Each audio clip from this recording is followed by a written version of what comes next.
Números 13. Amém? Encontramos? Amém. Esse texto de hoje, essa meditação, é uma meditação para liderança. Nós encontramos em livros que aplicam para liderança, livros cristãos, eles falam e usam muitas vezes esses textos aqui. Todos nós somos líderes de alguma coisa, na nossa casa, no lugar que nós trabalhamos, ou pelo menos precisamos ser líderes da nossa vida, liderar a nossa vida. Esse texto aqui é para todos nós, para os líderes hoje eleitos na nossa comunidade e para os líderes que um dia serão eleitos também.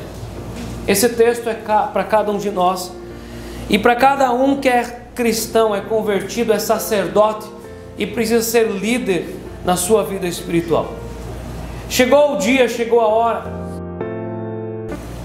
em que o Senhor deu uma ordem para Moisés, para que Moisés ordenasse as tribos, para que eles olhassem, eles vissem a bênção que Deus tinha preparado para eles. Chegou o dia em que Deus mandou que Moisés mandasse espias, mandasse líderes para olhar a terra que o Abraão já tinha contemplado. O Abraão já esteve lá. Aquele que foi o primeiro patriarca do qual Deus tirou a nação, que Deus tirou todas essas sementes. Abraão é essa árvore que produziu todo esse povo. Deus mandou que eles fossem ver a terra, Canaã, aonde eles deveriam estabelecer propriedade, aonde eles deveriam viver e ser povo de Deus. Hoje nós vamos fazer essa leitura do capítulo 13 e depois uma parte também do capítulo 14. Disse o Senhor a Moisés: envia homens que espiem a terra de Canaã, que eu hei de dar aos filhos de Israel. De cada tribo de seus pais enviareis um homem. Se tinha 12 tribos, então 12 homens, sendo cada qual príncipe entre eles. Até mesmo nos dias de Davi depois, cada tribo tinha o seu príncipe, o seu principal representante, eles tinham príncipes. Então aquele que era o maior líder de cada tribo, o príncipe, deveria ser escolhido e deveria ser mandado para olhar a terra prometida, dar uma olhadinha na bênção. Enviou-os Moisés do deserto de Parã, segundo o mandado do Senhor. Todos aqueles homens eram cabeças dos filhos de Israel. São esses os seus nomes: da tribo de Ruben, Samua, filho de Zacur; da tribo de Simeão, Safate, filho de Ori; da tribo de Judá, Calebe, filho de Jefoné; da tribo de Issacar, Gigeal, filho de José; da tribo de Efraim, Uzias, filho de Num; da tribo de Benjamim, Palti, filho de Rafu; da tribo de Zebulão, Gadiel, filho de Sode; da tribo de José, pela tribo de Manassés, Gade, filho de Susi; da tribo de Dan, Amiel, filho de Gemali; da tribo de Aser, Setur, filho de Micael; da tribo de Naphtali, Nabi, filho de Vofsi; da tribo de Gade, Jeuel, filho de Maqui. São esses os nomes dos homens que Moisés enviou a espiar aquela terra. E a Uzias, filho de Num, Moisés chamou Josué. Josué aqui é o 12º. Enviou-os, pois, Moisés a espiar a terra de Canaã, e disse-lhes: subi ao Neguebe e penetrai nas montanhas, vede a terra, de tal é, e o povo que nela habita, se é forte ou fraco, se poucos ou muitos.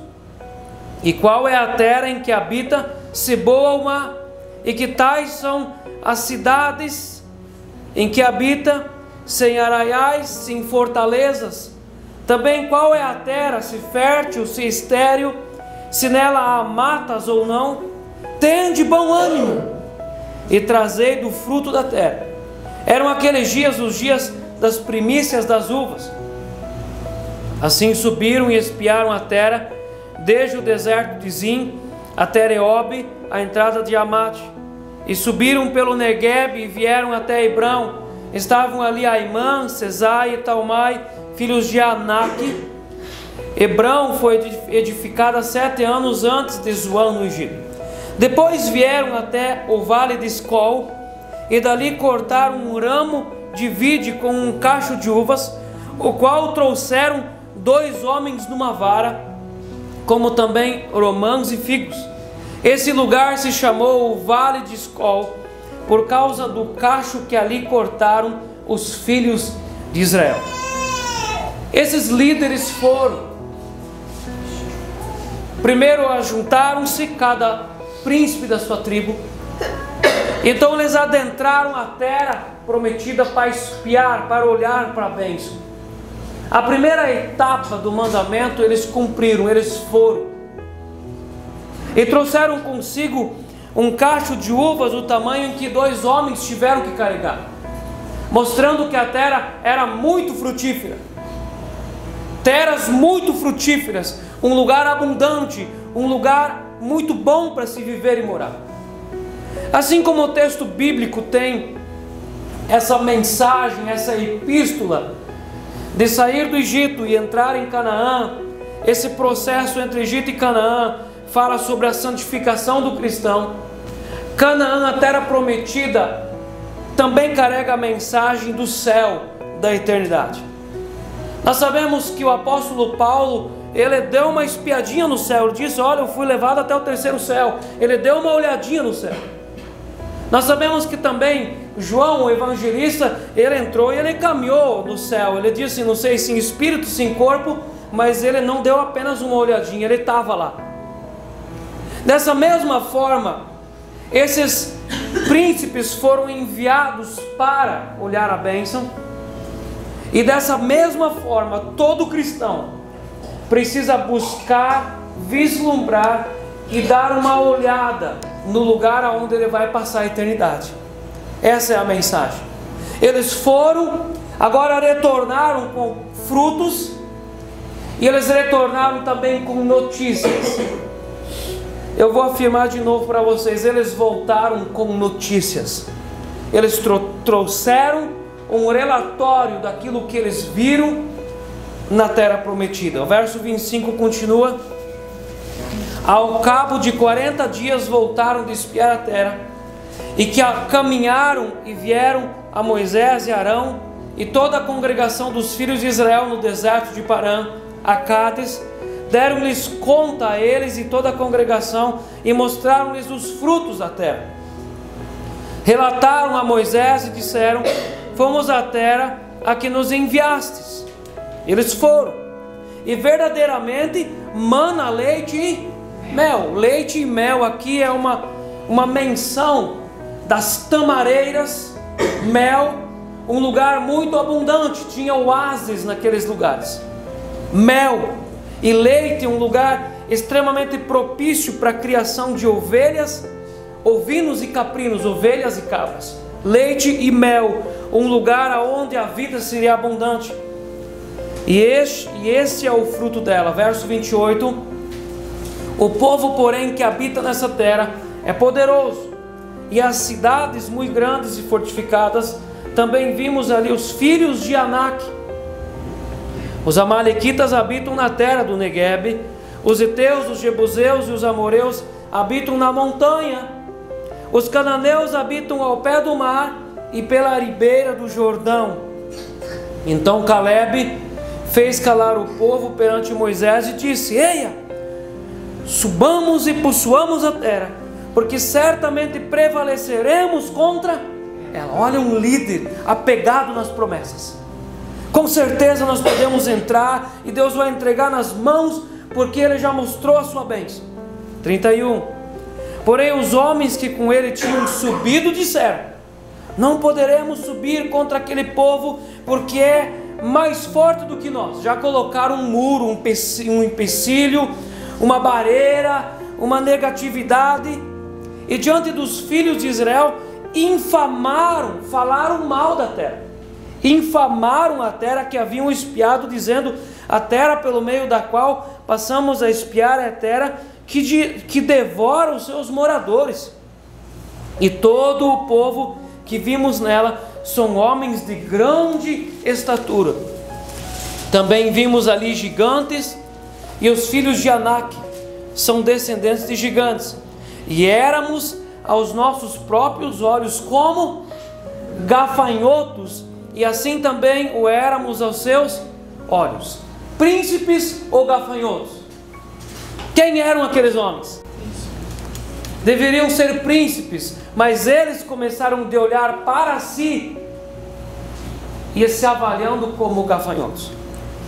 Depois nós vamos continuar a leitura no capítulo 14.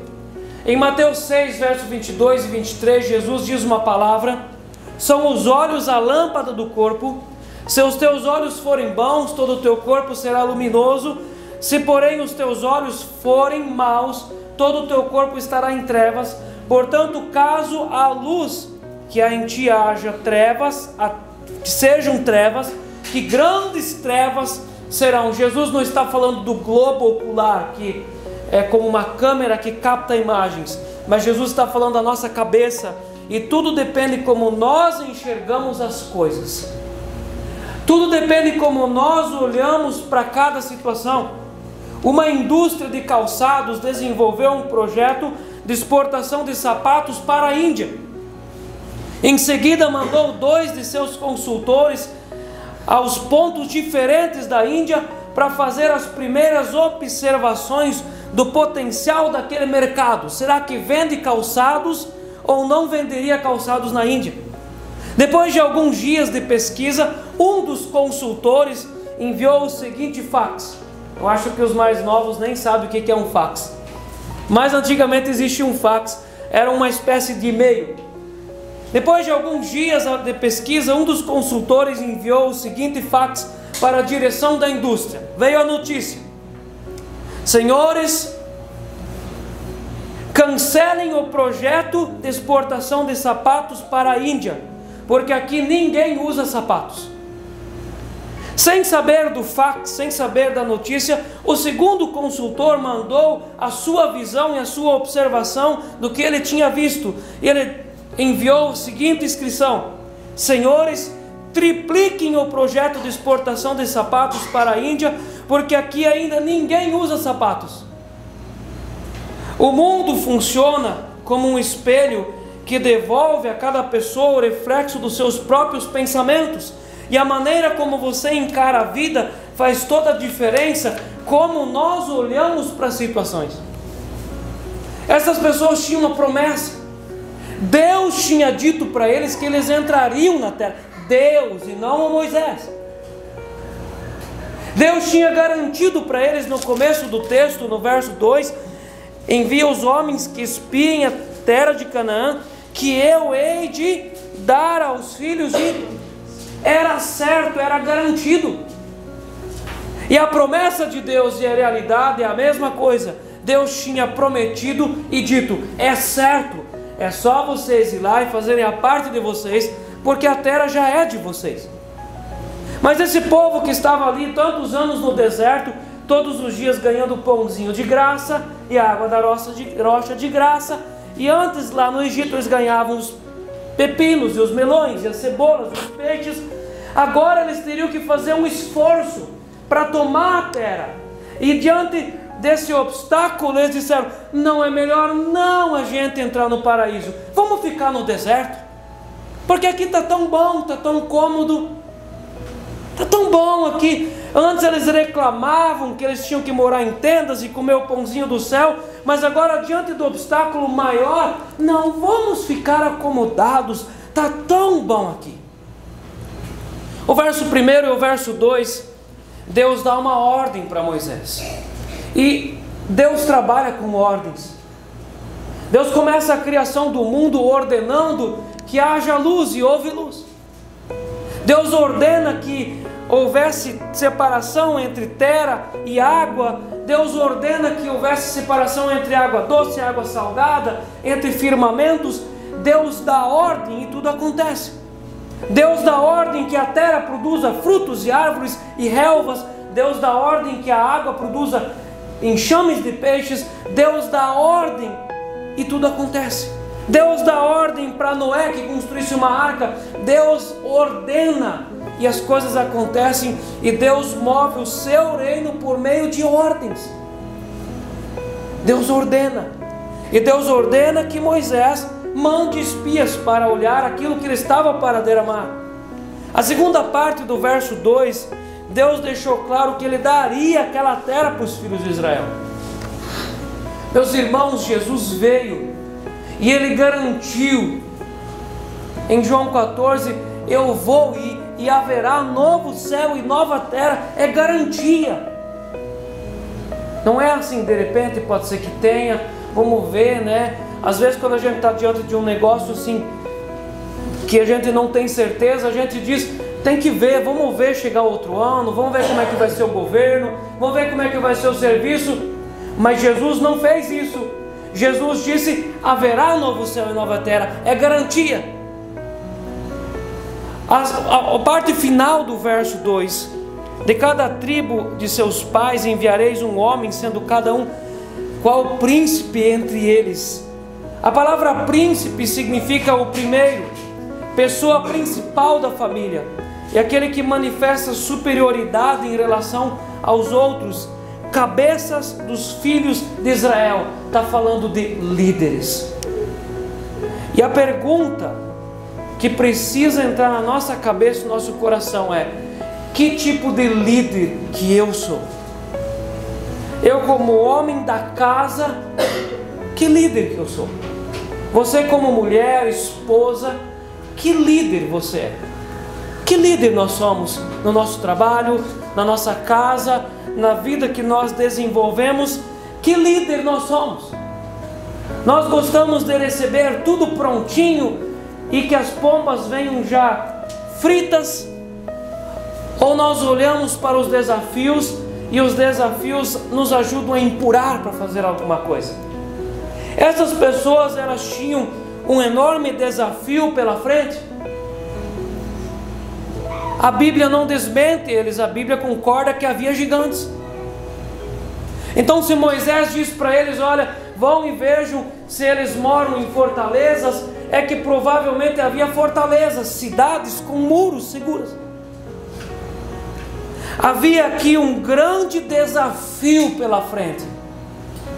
Nós temos grandes desafios pela frente na vida ministerial, na nossa família, na nossa casa, na nossa vida de trabalho. Nós temos desafios pela frente.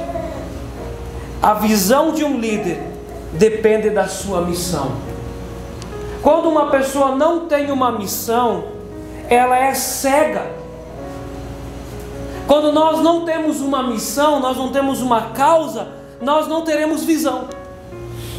A visão, ela nasce de uma missão. E aqui eles foram enviados para uma missão, para que eles vissem, eles tivessem visão. Um líder sem missão é um líder cego. E um líder só é líder se ele tiver uma causa, ele tiver uma visão. Você tem uma visão?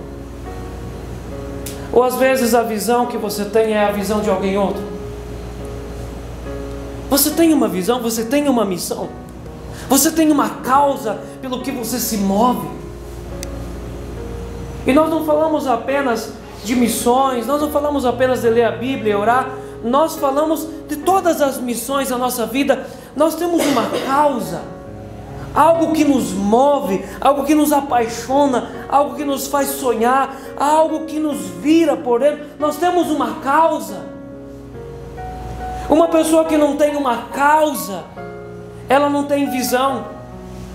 No verso 17 até o verso 20, enviou-os, pois, Moisés a espiar a terra de Canaã. Moisés obedeceu. Moisés entendeu a visão do Senhor. Moisés é um líder que entendeu a causa. Enviou-os, pois, Moisés a espiar a terra de Canaã, e disse-lhes: subi ao Neguebe, penetrai nas montanhas, vede a terra, que tal é o povo, e vai indo, verso 20, também qual é a terra, se fértil ou estéril, se nela há matas ou não, tem bom, tende ânimo e trazei do fruto da terra. Tende ânimo. Quando alguém tem uma missão, ele precisa ter ânimo. Ninguém com missão se arrasta pela vida. Alguém que tem uma causa, tem uma missão, ele tem ânimo. Ele tem o porquê levantar cedo, ele tem o porquê descansar, ele tem o porquê batalhar, porque ele tem ânimo. A tarefa que deve ser feita por alguém, a mando de outra pessoa, encargo, incumbência, cumprir uma missão, é missão. E foi dada uma missão, e eles precisavam cumprir essa missão.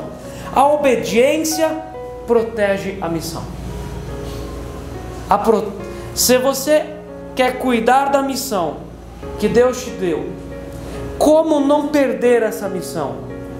Obedecendo. Aqueles que permanecem debaixo do guarda-chuva da obediência, cuidam da missão. Quando nós tiramos o pé de debaixo do manto da obediência, nós colocamos a missão em risco. Seja ela uma missão pastoral, seja ela a missão de educar filhos e criar filhos e ter uma família, seja a missão de ter um casamento bíblico, quando se tira o pé de debaixo da obediência, se coloca em risco a missão, porque a obediência protege a missão. Uma missão é gerada por uma causa no coração de alguém, e ela é estabelecida, ela cria raízes, e ela é cumprida debaixo de obediência. A missão se torna obsoleta, à toa, quando os incumbidos da missão desobedecem. Até nesse ponto eles olharam a terra, colheram os frutos e trouxeram um relatório. No verso 25, eles trouxeram um relatório. Ao cabo de 40 dias, voltaram de espiar a terra. Para cada ano que eles viveram no deserto, eles ficaram um dia olhando a terra. 40 dias eles olharam, eles andaram pelos campos, pelas matas, pelas lavouras, e eles olharam a terra. E eles deveriam de caminhar em cada lugar e crer: em alguns dias isso será nosso, em alguns dias o Senhor entregará para nós. O verso 26, caminharam e vieram a Moisés e Arão e a toda a congregação dos filhos de Israel no deserto de Parã, a Cádiz, deram-lhes conta a eles, a toda a congregação, e mostraram-lhes os frutos da terra, e a terra era produtiva. Verso 28, o povo, porém, que habita nessa terra é poderoso, e as cidades muito grandes e fortificadas. Também vimos ali os filhos de Anak. O povo que habitava ali era povo poderoso, povo de guerra, povo forte, um povo trabalhador. Verso 30, então Caleb fez calar o povo perante Moisés e disse: eia, vamos, o que nós estamos esperando? O Senhor já entregou a terra nas nossas mãos. Vamos, levantamos um exército, subamos e possuamos a terra, porque certamente prevaleceremos contra ela. Um líder que estava alinhado com a promessa, ele teve uma atitude de coragem. Quando nós nos colocamos debaixo da obediência, a obediência produz visão, a obediência produz missão, a obediência produz coragem, coragem para a coisa correta. E esse líder encorajou-se por causa da causa que moveu ele. Nós precisamos entrar nessa terra, não podemos perder tempo.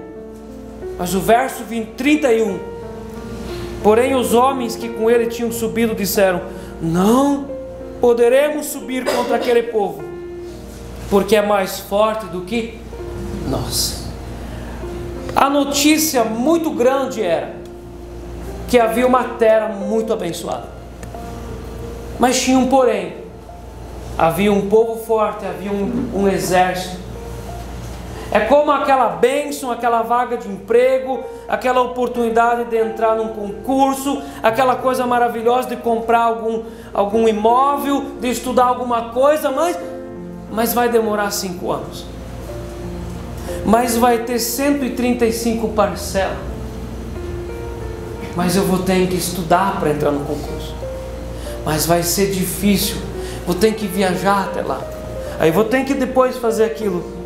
Não, é melhor não. Nem vamos começar. Quando eu me comporto dessa forma, é porque de fato eu não tenho uma causa naquilo. A minha missão não está naquilo. E quando eles olharam aquele obstáculo, eles jogaram um balde de água fria em Josué, em Caleb e em todo o povo. Não, é muito difícil, não vai dar certo. Nós não vamos conseguir. O verso 32: e diante dos filhos de Israel, infamaram a terra. Sabe o que é infamar? É falar mal. É aquela pessoa que tem um sonho. Eu tenho o sonho de fazer tal faculdade. Mas quando ela começa a ver todos os pontos, todos os esforços e todos os sacrifícios, ela começa a falar mal. Não, mas é porque é muito ruim mesmo. Acho que Deus não quer que eu faça. E começa a desfazer da bênção. Eles começaram a desfazer da bênção. Eles começaram de infamar a terra. Não, mas é porque não é boa. Não é boa porque tem isso, porque tem aquilo. E começaram de infamar a terra. A terra pelo meio da qual passamos a espiar é terra que devora os seus moradores. E todo o povo que vimos nela são homens de grande estatura. Esses 10 espias, o texto depois vai revelando que o Josué e o Caleb são apenas os 2 que trouxeram notícia boa da terra. Aqueles 2, eles reconheceram que havia um exército, havia gigantes, havia dificuldade, mas que era possível, porque Deus já tinha entregue. Mas 10 trouxeram notícia ruim. Não vai dar, porque é muito difícil, é muito complicado. Não, é melhor a gente nem entrar nisso. 10 trouxeram notícias horrorosas. E quando nós permanecemos e nós estamos na influência de pessoas que são negativas, nós temos a tendência de também nos tornarmos negativos. E como o demais povo não tinha ido, apenas os representantes, todas as pessoas vieram e elas ouviram o que os espias trouxeram. E a partir da notícia que os espias trouxeram, eles começaram a se mover interiormente e responder a essa notícia. Por isso que nós falamos tantas vezes no estudo bíblico para você parar de assistir televisão. E fica assistindo lá, enteada é morta pelo ex-marido da esposa. E não sei o que lá, marido mata a esposa com 10 facadas. E a pessoa vai comendo aquela notícia ruim. E assiste lá, o desemprego cresce em 12% só no mês de abril. E a pessoa vai comendo aquilo, e comendo aquela notícia ruim, e no final de semana ela diz: acho que comeremos o arroz e o feijão e morreremos. De tão negativo que tudo fica. E aquelas pessoas foram colocadas na presença daqueles 10 espias que olharam tudo com olhos negativos. Aqueles 10 espias foram aqueles que mandaram o fax para a empresa dizendo: não adianta, cancela a fabricação de sapatos, porque aqui ninguém usa sapatos. Meus irmãos, aquilo que nós falamos para as pessoas gera convicções na vida das pessoas. As nossas palavras, elas não são à toa. A notícia que nós passamos para o outro move a pessoa ou faz a pessoa desistir. Quantas vezes nós já ouvimos alguém falar mal de ter filhos a tal ponto que alguém do outro lado diz assim: meu Deus, não vou nem ter filho porque é terrível, porque alguém influenciou mal. Isso existe.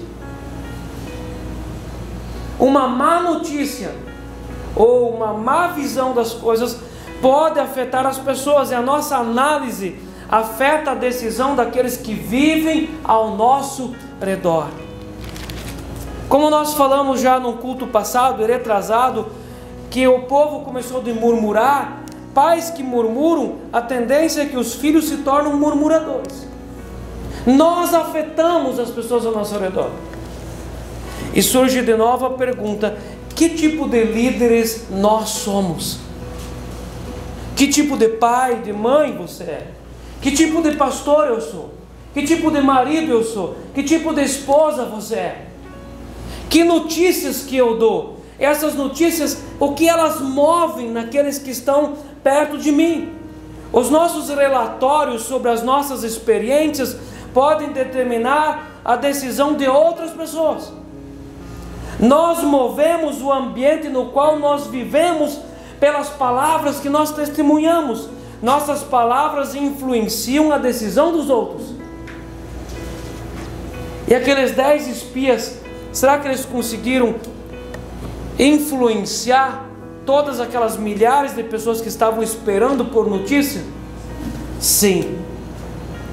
O capítulo 14, vamos ainda ler o verso 33, do 13. Também vimos ali gigantes, e os filhos de Anak são descendentes de gigantes, e éramos aos nossos próprios olhos como gafanhotos, e assim também o éramos aos seus olhos. Agora no capítulo 14 começa aqui a reação, o fruto desse relatório começou de produzir. Levantou-se, pois, toda a congregação e gritou em voz alta, e o povo chorou aquela noite. A reação dos que ouviram o relato provocou desespero. Há tanto tempo no deserto, eles já vinham ouvindo sobre a terra prometida, sobre um lugar maravilhoso que Deus tinha dado, e agora pelo relatório dessas pessoas, eles entraram em desespero. Nós andamos tanto, nós lutamos tanto para agora chegarmos aqui e nós temos que morrer no deserto, porque é muito difícil. Mas a influência de um relatório negativo. No verso 2, todos os filhos de Israel murmuraram contra o nosso relatório sobre alguma coisa. Pode fazer alguém outro murmurar. Depende como nós olhamos para cada situação, como a nossa visão sobre cada coisa, pode levar alguém outro a murmurar contra Deus. Todos os filhos de Israel murmuraram contra Moisés e contra Arão, e toda a congregação lhes disse: tomara tivéssemos morrido na terra do Egito, ou mesmo neste deserto. O testemunho dos líderes levou o povo a murmurar contra o sumo sacerdote, contra o Arão. E o relato dos espias trouxe desesperança total. Se nós começamos a pregar muito aqui sobre catástrofes e juízos e desgraças, e começamos a falar muito sobre o fim dos tempos, em pouco tempo você vai pensar para você: mas não adianta eu mais na igreja, porque assim, Jesus está voltando mesmo, e assim, para que a gente vai sonhar e ter esperança? Porque os nossos relatórios começam a pesar. Mas quando nós olhamos pelas Escrituras, há esperança todos os dias e há muito para fazer. Nós temos influenciado pessoas. Você é uma pessoa que influencia outras pessoas. Nós influenciamos as pessoas com esperança, ou nós desesperançamos as pessoas? As pessoas saem da nossa presença, da nossa conversa, com esperança, com vontade de lutar, e vão para cima, vão voltar de novo a sonhar, ou as pessoas saem da nossa presença jogando a toalha e dizendo: acho que eu vou ter que viver assim até no final da vida, porque não tem esperança para mim.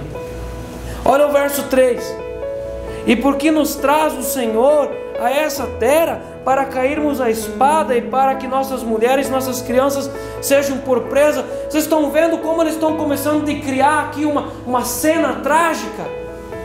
É uma desgraça. Estão fazendo aqui uma tempestade em um copo de água. É uma coisa terrível do que vai acontecer. Nada disso estava acontecendo. Os projetos de Deus eram projetos, os melhores projetos para eles.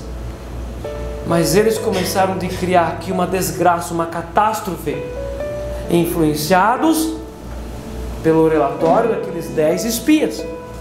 A outra parte do verso 3: não nos seria melhor voltarmos para o Egito? A conversa dos príncipes trouxe de volta aquela vontade de voltar ao Egito. Verso 4: e diziam uns aos outros: levantamo-nos um capitão e voltamos para o Egito. A influência daquele relatório, o relato dos espias, moveu uma rebelião entre o povo. Verso 5: então Moisés e Arão caíram sobre o seu rosto perante a congregação dos filhos de Israel. O relato dos espias trouxe uma grande crise sobre os pastores daquela igreja. Moisés e Arão eram os pastores. Às vezes uma pessoa na igreja pode trazer uma crise no ministério por causa do seu relato, por causa da sua conversa, por causa da visão que ela tem acerca de um assunto. Não adianta mais, não, olha, morreremos e vai ter guerra e vai ter desgraça. Não, é melhor não continuar. Isso trouxe uma crise em cima do Moisés e do Arão. Então Moisés e Arão caíram sobre o seu rosto perante a congregação dos filhos de Israel, do tipo: misericórdia, Senhor, o que está acontecendo? Que crise! O verso 8: se o Senhor se agradar de nós. Verso 7. Vamos começar no verso 6. E Josué, filho de Nun, e Caleb, filho de Jefoné, dentre os que espiaram a terra, rasgaram as suas vestes e falaram a toda a congregação dos filhos de Israel, dizendo: a terra pelo meio da qual passamos a espiar é terra de muitíssimo boa. Se o Senhor se agradar de nós, então nos fará entrar nessa terra e nos dará a terra que mana leite e mel. Então somente não sejais rebeldes contra o Senhor e não temais o povo dessa terra, porquanto como pão os podemos devorar. Retirou-se deles o seu amparo. O Senhor é conosco, não temais. Apesar disso, toda a congregação disse que os apedrejassem.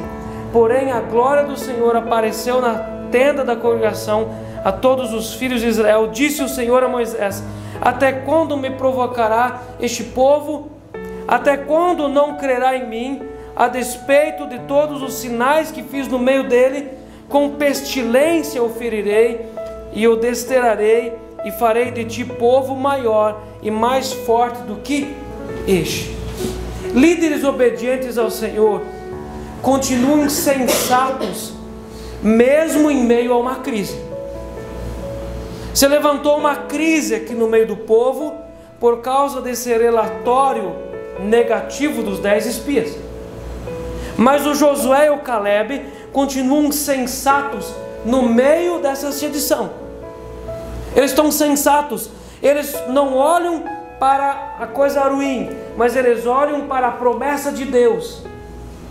Eles olham para aquilo que Deus tinha preparado. Eles trazem a sensatez para o povo, dizendo: nós precisamos viver de tal forma que o Senhor se agrada de nós. Não é pelo nosso braço que nós vamos vencer, mas é Deus que vai nos entregar. Nós precisamos viver da forma como Deus se agrada de nós. Em quem nós cremos? Quem nós cremos? Quem nos influencia? Alguém nos influencia. Quem é nosso exemplo de fé? A quem nós damos ouvidos?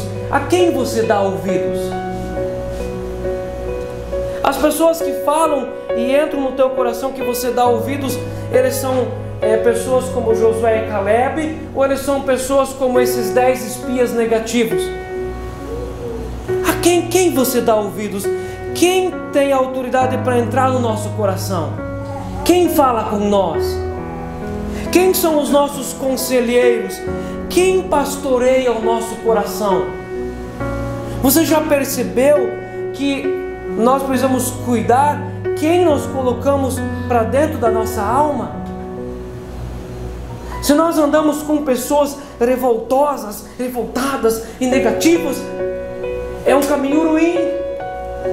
Nós chegamos num ponto de nem acreditar mais nas promessas de Deus, e nós ficamos tão frios e superficiais que tanto faz se Deus prometeu alguma coisa ou não. Mas quando nós andamos com pessoas como Josué e Caleb, sempre nós voltamos à sensatez, do temor no coração, de olhar para Deus, de crer nas promessas. Quarta-feira nós estudamos o texto de Mateus 9, em que 4 amigos trouxeram um amigo paralítico para Jesus. E nós falamos que aqueles 4 amigos, eles representam os amigos que nós temos que ter na nossa vida. Quem são os nossos amigos? Quem nós deixamos nos influenciar? São como esses 4 amigos que levaram aquele necessitado a Jesus? Ou são como esses 10 espias que não tinham compromisso nenhum com a obra de Deus? Eles não tinham compromisso com a obra de Deus, eles não tinham compromisso com a vontade do Senhor, eles tinham compromisso com eles só, porque o medo, então é melhor não ir. E esses líderes, eles queriam que todo mundo sentisse o que ele sentiu. Quem pastoreia o nosso coração? Josué e Caleb ou esses outros 10? E Josué e Caleb são líderes sensatos, que não perderam a visão, mesmo e ainda que haveria uma luta, uma guerra, mas eles não perderam a visão. Os outros 10 líderes trouxeram desgraça sobre o povo de Deus. No capítulo 14, do verso 20 em diante, todo esse outro intervalo nós já conhecemos, e você vai ler muitas vezes em casa. No verso 20 em diante: tornou-lhe o Senhor segundo a sua palavra, e eu lhe perdoei. Porque lá do verso 13 ao verso 19, o Moisés ora, intercede pelo povo, para que Deus perdoe todo aquele movimento. Verso 21, porém, tão certo como eu vivo, e como toda a terra se encherá da glória do Senhor, nenhum dos homens que, tendo visto a minha glória, e os prodígios que fiz no Egito e no deserto, todavia me puseram à prova já 10 vezes, e não obedeceram a minha voz, nenhum deles verá a terra que com juramento prometi a seus pais, sim, nenhum daqueles que me desprezaram a verá. Ouvi pessoas como esses 10 espias negativos.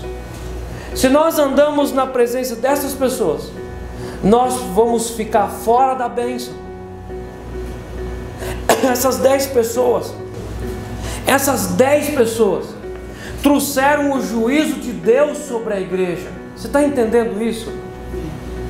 Essas 10 pessoas, elas conseguiram mover uma desesperança entre o povo, e eles conseguiram trazer sobre eles o fato deles não poderem entrar na terra prometida.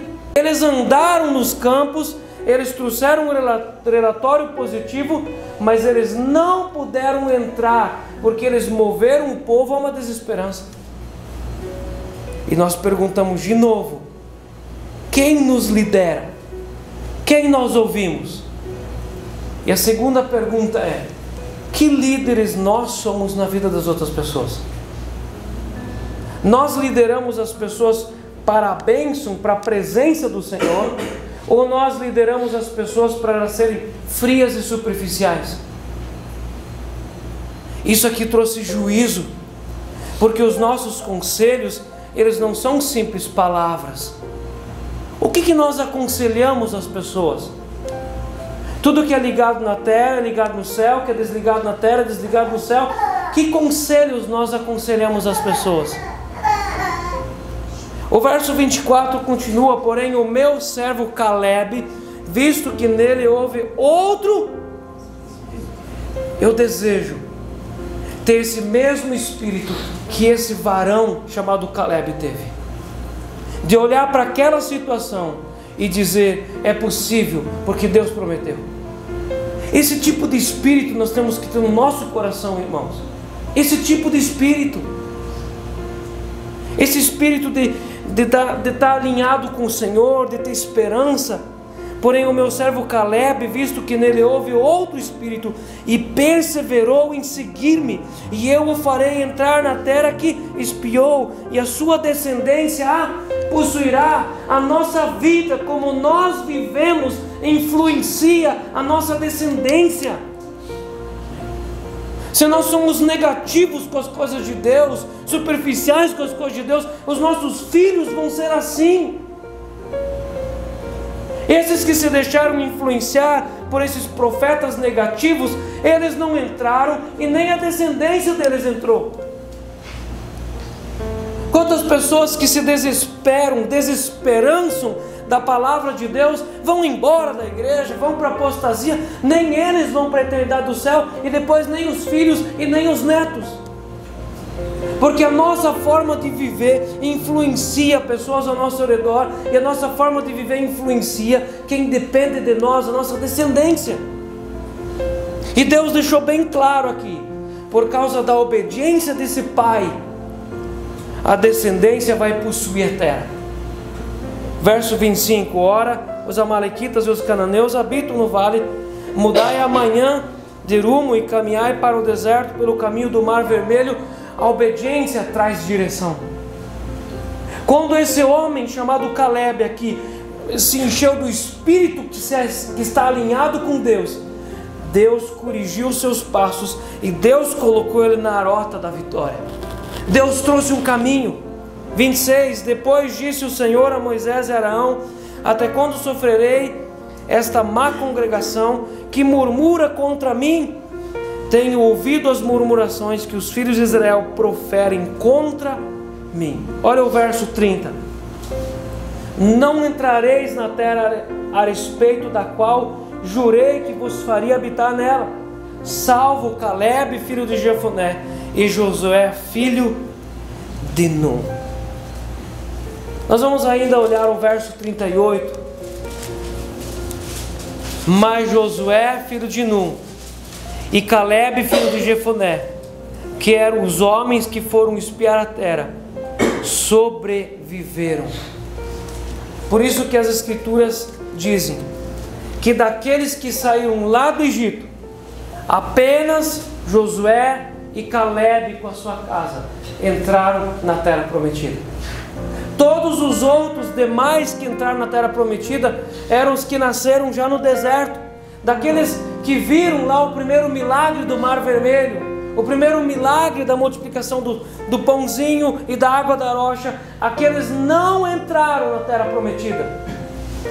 Entraram apenas aqueles que nasceram no deserto, que eram de 20 anos para baixo. Aqueles que saíram do Egito e entraram na terra de Canaã foi apenas Josué e Caleb. Por quê? Por causa do tipo de espírito que eles tinham dentro deles. O tipo de espírito que nós movemos influencia pessoas e influencia a nossa descendência. A nossa descendência, aqueles que vêm depois de nós, que estão na nossa influência, são influenciados pelo tipo de espírito que nós carregamos e nutrimos. Nós precisamos ser como Josué e Caleb, irmãos. Nós precisamos ter esperança em Jesus. Nós precisamos ter a esperança mesmo em dias difíceis. Nós precisamos nos encher desse espírito de coragem e ficar debaixo da missão. E quando nós vamos influenciar as pessoas debaixo da missão, nós vamos cumprir o nosso propósito, porque a nossa causa é justa e verdadeira. E nessa noite, essa aplicação aqui, ela tem 2 pontos fortes. Primeiro, quem são os meus conselheiros? Na presença de quem eu sento para ouvir conselhos e dirigir o meu coração. Segundo, que conselheiro que eu sou, que líder que eu sou. Eu sou como os 10 espias que trouxeram notícias negativas e desesperançaram toda uma multidão. Ou eu sou como Josué e Caleb?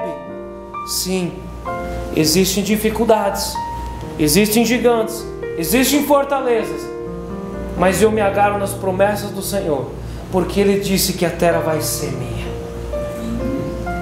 Amém. Eu quero convidar você a fechar os olhos e a gente orar, meditar, orando sobre a nossa vida. E também a gente meditar que tipo de igreja que nós somos. Nós somos uma igreja Josué e Caleb, que está no Espírito do Senhor. Em nome de Jesus, Pai, nós apresentamos o nosso coração diante do Senhor, por causa dessa mensagem, por causa dessa reflexão, Senhor. E nós queremos ser como Josué e Caleb. Eu apresento diante do Senhor, Pai, o meu ministério, o meu pastorado. Eu também apresento diante do Senhor, meu Pai, o ministério e o pastorado de cada homem sacerdote aqui da igreja, de cada mulher sacerdotisa, de cada jovem, de cada criança, para que a nossa esperança seja do Senhor e venha do Senhor. Seu Deus, levanta-nos, Seu Deus, como luzes, como caminhos de direção, para que as pessoas que estão ao nosso derredor, essas pessoas sejam guiadas pelo esse espírito de esperança. Tira da nossa casa, da nossa boca, da nossa cabeça, do nosso coração, todo o espírito de negatividade, todo o espírito de morte, todo o espírito que vem para nos confrontar, e enche o nosso coração, Senhor, com o espírito de promessa, com o espírito de crer, com o espírito de graça, para quando a gente transitar entre as pessoas desse mundo, a gente ser um caminho para as pessoas, trazer esperança para aqueles que ainda estão debaixo das mãos de Satanás, trazer esperança para aqueles que estão nos vícios, trazer esperança para aqueles que às vezes estão desesperançados com a igreja e dizem: não existe mais igreja. Seu Deus, faze de nós, Senhor, bocas cheios da Tua esperança e de um espírito positivo no Senhor. Nós oramos, Pai, em nome de Jesus. Amém. Amém.